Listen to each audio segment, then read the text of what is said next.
અંકલેશ્વર શહેરમાં નગરપાલિકાની સ્વચ્છતા અભિયાન દરમિયાન 2 જાણીતી હોટલો સામે કડક કાર્યવાહી કરવામાં આવી છે। જૂના નેશનલ હાઈવે પર આવેલ ખોડિયાર કાઠિયાવાડી અને સ્ટેશન રોડ પર આવેલ રૂચિ હોટલના સંચાલકોને ગંદકી ફેલાવાને કારણે નગરપાલિકાએ દંડ ફટકાર્યો છે।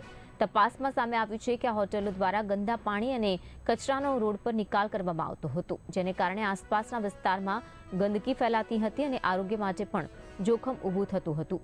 નગરપાલિકાની આ કાર્યવાહીથી હોટલ સંચાલકો સહિત અન્ય વેપારીઓમાં ફફડાટ ફેલાયો છે।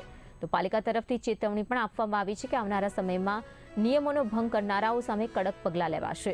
શહેરને સ્વચ્છ અને સ્વસ્થ રાખવા માટે નગર સેવા સદન દ્વારા હાથ ધરાયેલ આ અભિયાનથી સ્પષ્ટ સંદેશો આપવામાં આવ્યો છે કે ગંદકી ફેલાવનારાઓને હવે કોઈ છૂટછાટ નહીં મળે।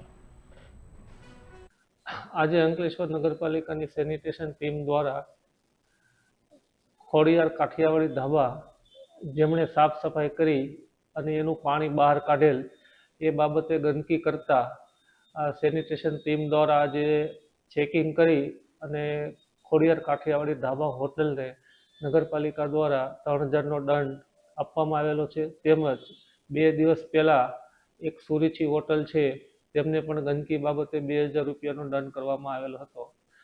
હું આ મીડિયાના માધ્યમથી સૌ નાગરિકોને, સૌ દુકાનદારોને જણાવું છું કે અંકલેશ્વર નગરપાલિકાની જે સફાઈની કામગીરી છે એમાં સૌ સાથ સહકાર આપે તો જ આપણે નગરને સ્વચ્છ રાખી શકશું। નગરપાલિકા એકલાથી સ્વચ્છ રાખવા માટે ઘણી તકલીફ પડતી હોય છે। લોકોને વિનંતી કરું છું કે ડોર ટુ ડોરની ગાડીમાં કચરો નાખે અને નગરને સ્વચ્છ રાખવામાં ફાળો આપે।